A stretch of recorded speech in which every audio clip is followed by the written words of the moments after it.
Anybody going to have back this week as far as injury? I hope. We're going to see. We got some guys banged up, and I think Angelo Anderson's going to be out this week. But I'm hoping that will be our receivers. We'll have a chance to be back this week. Was it kind of a lingering Lawrence Keys because he didn't seem to do that? Yeah, he just kind of sprained his foot, but hopefully he's going to be fine. We're just trying to. Luckily, I guess one positive about it is they're all veteran guys who know what we're doing, and sometimes you get a freshman and he gets hurt, and if you didn't get the reps, and especially if it's early in the year, you got a lot of problems. These guys are veteran players; they could coach a position almost. How about Jaquan, Coach? I think he's going to be good. And what about Yolke? I think he's going to be good. And like your offensive line? Well, I think Josh Remetich is going to be back this week. He's been banged up, and I think he's going to be back and be able to play for us this week. And hopefully, Rashad Green, we'll find out. Hopefully, he's going to be able to practice by Thursday. Do you think all of those injuries have kind of caught up with you a little bit there? Well, it has, but everybody's banged up. It's just late in the season. You play a bunch of physical games, and thank goodness we got some depth and we can cope with it. Is there? I guess as long as you get through it, there's a silver lining, right? Because the other guys got experience and kept Exactly playing. right. Yeah, Trey Tuggle started and played every snap at right guard 2 weeks ago, and last week he started at right tackle and played every snap. So, and he'd mostly been playing on the left side. So, we got that is a silver lining. Guys getting experience to play. Shotty Clayton didn't play last week, and Shedro Lewis got a lot of reps. So he's got a lot more experience now than he had a week ago. And 7, 8 years ago, you wouldn't have been able to survive. No, we had problems.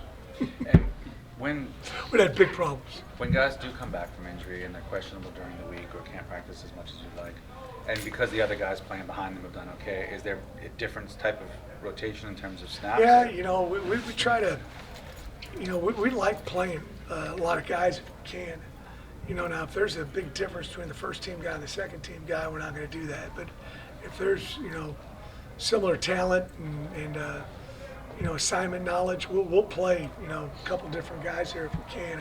I think it helps your team. I think it helps for these kind of situations where guys get hurt and banged up and you need to put a guy in there. And if he has had zero experience, usually it's a little tougher for him to do it. Have you self-scouted a lot, Coach, to see? Yeah, we do a bunch of that. It's one of the things that I meet with our guys on Sunday evening is just seeing,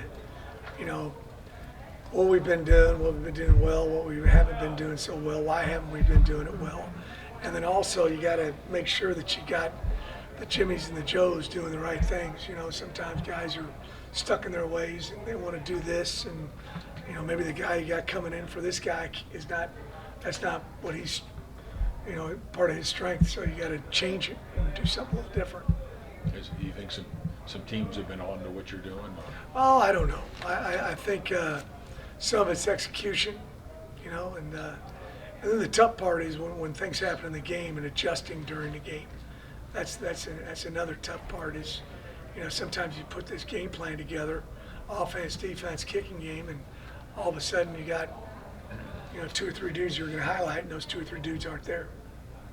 So FAU hasn't won consistently, but they do have some athletes and an interesting Yeah. coach. Maybe you have to be ready for anything with them. Yeah, What I've do you known think? Tom a long time. Tom is a former Sam Houston State coach, and my college coach was the head coach there. He comes to almost every game, and Tom coached for Coach Randleman, so yeah, he does a really nice job. What stands out about what they're doing well this year? Offensively, they like throwing the ball around and spreading it out. They've got a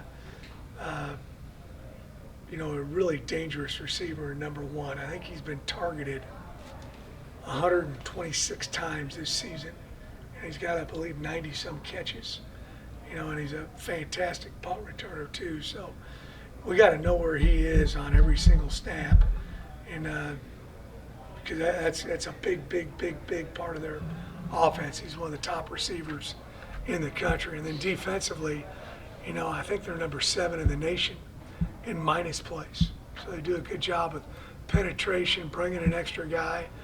They get the same number of sacks as us. I think we're both tied for 14th in the nation out of 133 teams. Play Division I football in sacks. They got a lot of tackles for loss too, so very disruptive front, and I think their linebackers lead the country in disruptive plays. Last year at this time, you were kind of on a roll, It's been a little more challenging this year. What do you attribute that to? Oh, I don't know. I think it's a really good league. I think it's a very competitive league. And, we're doing a good job. We still feel like we haven't played our best game yet. We want to improve and get better.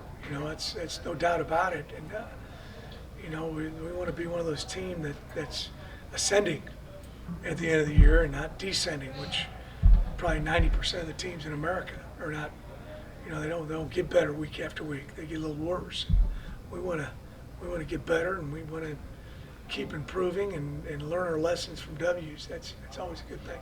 The pass rush numbers from your defensive line are down in the last few weeks. How do you would you like to see more pressure? Oh yeah, we feel like we got some talented rushers, with Devin Deal and Darius Hodges and Keith Cooper and inside Patrick Jenkins. So we got some good depth up there, and then also bringing an extra guy. You got to play some man coverage on occasion. We had some. I think we got both our sacks when we were playing man coverage last week. So you need to mix it up, but you got to also be able to get pressure from a 4-man rush, and we need to do a better job of that.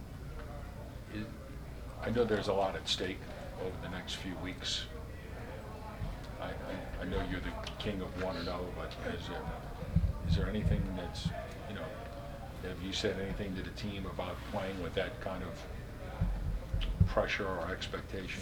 Because we talked all day yesterday, not all day, but in our team meeting about, being an in-season hero. Some guys play their best football, and it drives me insane. I don't tell the kids this because I want them to pump iron and run and do a good job in spring ball and summer and all this other stuff, but they do their best work January through August. We need our best work now, and you got to really be mentally tough. It's tough on the coaches, the support staff, the strength coach, and the athletic trainers during the season, but it's really tough on the players because they got the physical grind, not just the mental grind. And, I challenged them. I said, I'm not going to get everybody on the same page. No coach does that, but we got to have more than them. We got to have more guys that are, tough guys mentally and physically, during the season, and then we'll, in February, I'll walk in the weight room, guys will be screaming and yelling and going off, and I'll say, great job, but I need it in September and October and November and December. That's when you play these games. You got Michael coming up here in a second. I'm guessing that he probably works 350 to maybe more than that days a year on his craft, right? And you only get 12 of these opportunities that you're guaranteed. We got to put everything into it. And I try to brainwash our guys on this. And I think a lot of them are buying it and doing it, and the more the merrier. Is there a key or keys, do you think, to winning these games very late in the year when the stakes are so high? Well, I think we got some veteran players that are making some clutch plays when we need it, and both defensively and offensively. We give up a touchdown at the end. Yeah, you got to suck it up for the 2-point play. We're in a 3rd and 9. We got to get a first down. We get 10, 11 yards on the play. We need a big run and someone who's smart enough to get down, and we get that. So we got some smart kids and a lot of guys that have been through. I know Mekhi Hughes didn't play last year, but man, he's played a lot of ball up until now. So he's a veteran back. I know you may not want to elaborate on this, but as far as the search for an athletic director, how much are you paying attention to that? Not a whole lot. I'm aware of what's going on. I've talked to the powers that be. They've asked me my opinion. I've given it to them, and hopefully this will come to a conclusion pretty quick. Oh, what's your opinion? my opinion, I think is pretty well known. He's a dude that's around here all the time, but I'm not the guy who makes that decision. So I give him my opinion of what's going, what I'd like to see, and Tulane's going to make their decision. That's how it works at universities.